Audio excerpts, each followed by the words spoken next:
The Wonderful Story of Zheng He, Christopher Columbus, Ferdinand Magellan, Bartholomew Dias, Vasco da Gama.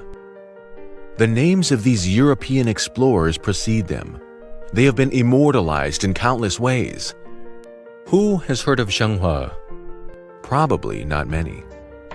The story of Zheng He begins with the rise of the Ming Dynasty to power in China in 1368. Zheng He was born in 1372 in the Yunnan province.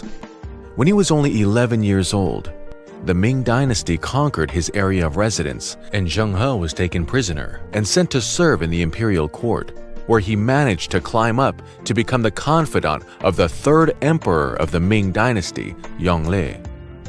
In those years, China occupied itself as the center of the world, and so it has called itself Zhongguo, meaning China is the middle country, located in the middle of the world, and the rest of the world around China.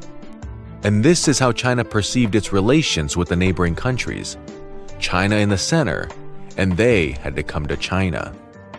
According to this view, Emperor Zhenghe wanted to show his wealth and greatness, and therefore sent large expeditions to South China Sea and the Indian Ocean to make connections with those countries. In 1405, Zheng He was appointed to lead the naval expeditions and receive the authority to use the naval fleet of the Chinese Empire. In order to get the correct perspective on Zheng He's travels, you have to jump forward in time. In 1492, Columbus left Spain on a journey to discover India, and instead he discovered America.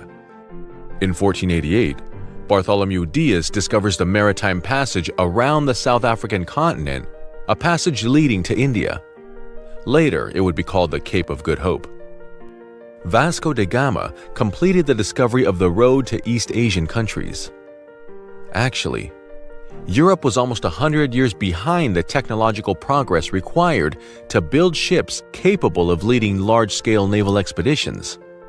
In 1405, Zheng He began leading marine voyages, the naval fleet that included hundreds of ships and almost 30,000 people. Zheng He's ships had huge dimensions that allowed the transport of giraffes in the belly of the ship.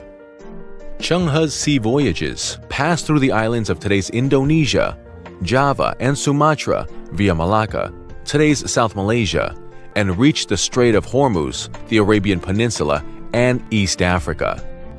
So, what actually happened? How did China lose the big gap it had over Europe?